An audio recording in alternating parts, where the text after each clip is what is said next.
Corona virus का बहरान, और 2 माशी सुस्त रवी यानी इकोनॉमिक स्लो डाउन।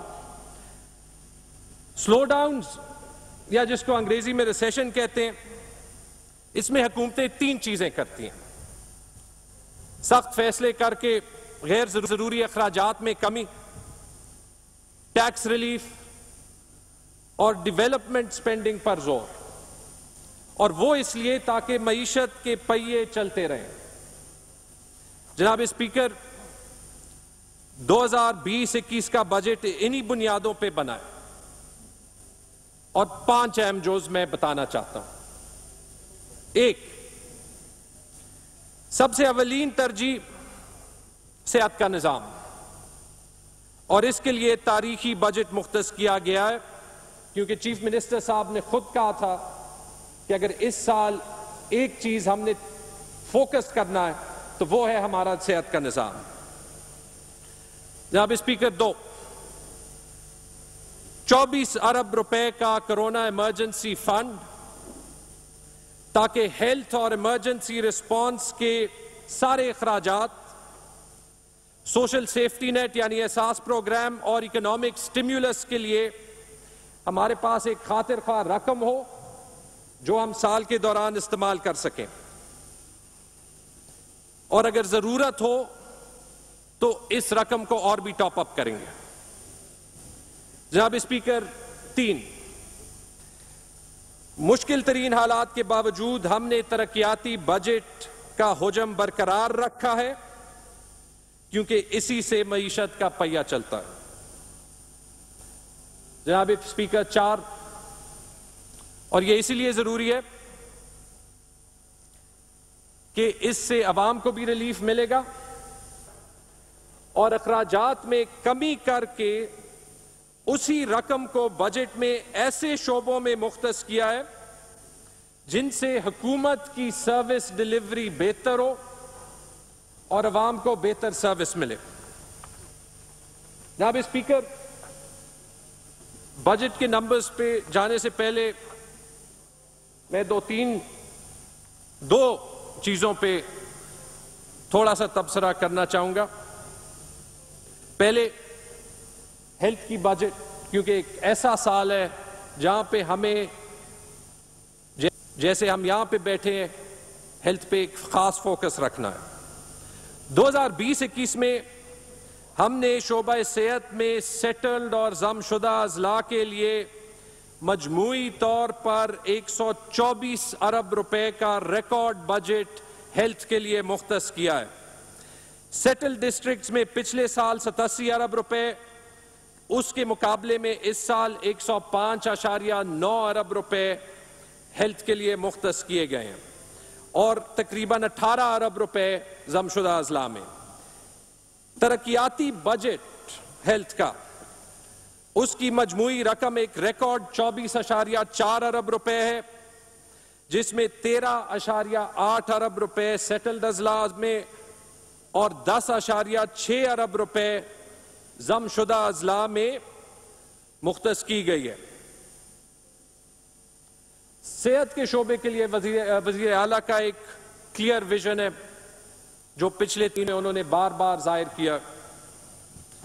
हमारे पास सूबे में, वेलकम बैक, एक बार फिर आपको लिए चलेंगे केपी असेंबली, जहां पर बजट पेश किया जा रहा है। की जो 3.5 करोड़ अवाम है, उसमें हर बंदे को, बुजुर्ग, नौजवान, लड़का लड़की, सबको हेल्थ कवरेज होगी। और जनाब स्पीकर, ये खैबर पख्तूनख्वा जो है वो पाकिस्तान का पहला और वाहिद सूबा होगा जो ये हेल्थ कवरेज अपनी तमाम पॉपुलेशन को देगा।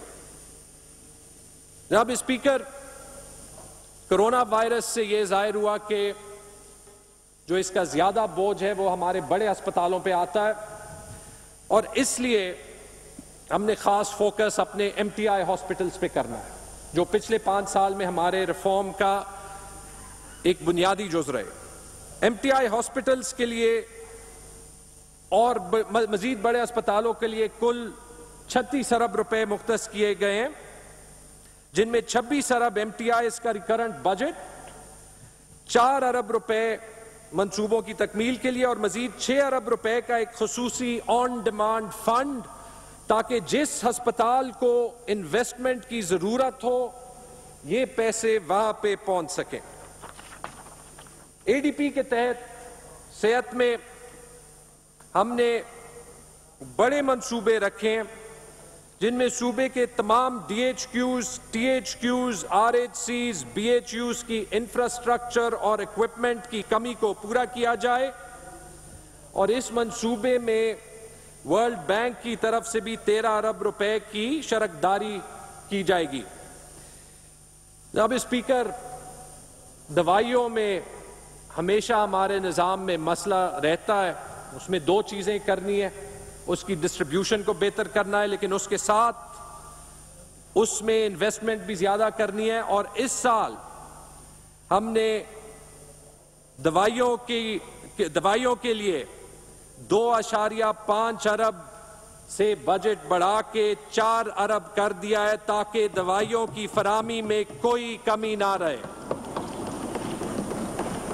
हमने वादा किया था कि हम हॉस्पिटल्स के वेस्ट मैनेजमेंट के इश्यूज को सॉल्व करेंगे और हॉस्पिटल्स में वेस्ट मैनेजमेंट की कमी को पूरा करने के लिए एडीपी में 1 अरब रुपए का प्रोग्राम जो है वो रखा गया है, जिससे निजी शोबे की खिदमात भी हासिल की जाएंगी। और जनाब स्पीकर, ये 124 अरब रुपए के अलावा 24 अरब रुपए का जो इजाफी हंगामी कोरोना फंड है जो रखा गया है, जिससे कोरोना वायरस के अखराजात, शोधा पैकेज, हिफाजती PPE की खरीदारी, टेस्टिंग, लोकम प्रोग्राम, एहसास प्रोग्राम और उसके जरिए गरीब आवाम की इमदाद और माशी बहाली के लिए मंसूबों पे ये रकम इस्तेमाल होगी। इसमें 15 अरब रुपए सेटल्ड अजला में और 9 अरब रुपए जमशुदा अजला में दी जाएगी। और जनाब स्पीकर, जो 9 अरब रुपए जमशुदा अजला में दी वो उस रकम के बराबर है जो हमारा सूबा जमशुदा अजला को अपने NFC शेयर से देगा, ताकि खैबर पुख्तूनख्वा की कमिटमेंट जमशुदा अजला से पूरी हो। जनाब स्पीकर, जो दूसरा बड़ा पहलू है जिस पे मैं थोड़ी सी बात करना चाहता हूं, वो है हमारा टैक्स रिलीफ पैकेज। इस नए बजट में जो टैक्स रिलीफ मेजर्स दी गई हैं, उससे पहले मैं ये भी बताना चाहता हूं कि हमेशा लोग कहते थे कि इस सूबे में रेवेन्यू का निज़ाम ठीक नहीं हो सकता। जनाब स्पीकर, एक मुश्किल साल होने के बावजूद हमने इसको डिसप्रूव कर दिया। 2019-20 में खैबर पुख्तूनख्वा रेवेन्यू अथॉरिटी ने इस्लाहात के बाद शानदार कारकर्दगी दिखाते हुए अपनी रेवेन्यू 10 अरब से बढ़ा